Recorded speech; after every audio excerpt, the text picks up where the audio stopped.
jours depuis octobre 2023.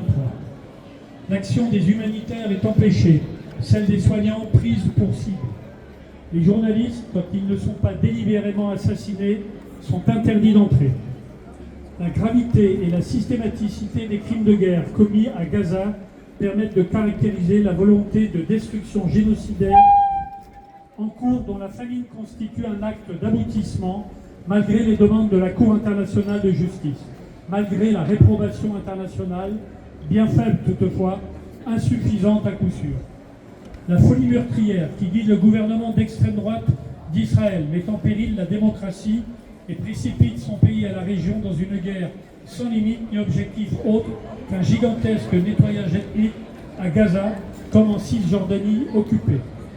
Qui pourrait croire qu'un tel programme, confirmé par la décision de conquérir la bande de Gaza, quand bien même il réussirait, pourrait être porteur de sécurité, voire de paix. Face à cette plongée dans une horreur sans fin, il faut prioritairement réaffirmer une triple urgence. La libération des otages encore détenus par le Hamas, dont le gouvernement Netanyahou se moque au regard des bombardements aveugles qui ravagent Gaza. L'arrêt immédiat des bombardements et des opérations militaires, l'ouverture du territoire à l'aide humanitaire bloqué depuis plus de 2 mois et à la presse. La reconnaissance immédiate de l'État palestinien par le gouvernement français, assez de tergiversation.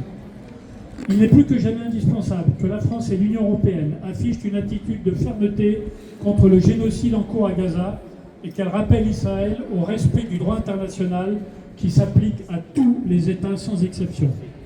La LDH appelle les acteurs de la société civile dans toutes leurs composantes sociales, économiques, religieuses, comme ici à Toulon et ailleurs, à manifester leur solidarité et à appeler le gouvernement français à faire pression pour la levée du blocus total imposé aux 2 millions de Gazaouis.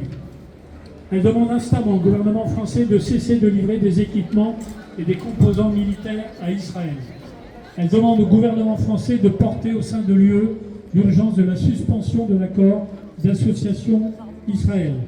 Elle demande au gouvernement français d'adopter des actions et des sanctions à la hauteur de la situation pour faire respecter les décisions de la Cour internationale de justice. La Déclaration universelle des droits de l'homme de 1948 énonçait des principes et fixait un horizon à atteindre.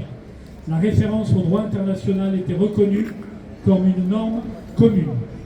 Les drames qui encueillent le monde aujourd'hui, de l'agression russe contre l'Ukraine au génocide en cours à Gaza, en passant par les nombreux drames qui touchent le Yémen, la République démocratique du Congo, le Soudan et tant d'autres pays, laissent entrevoir un peu partout l'abandon de cette référence au profit de son contraire, l'exaltation de la force et le culte de l'impunité.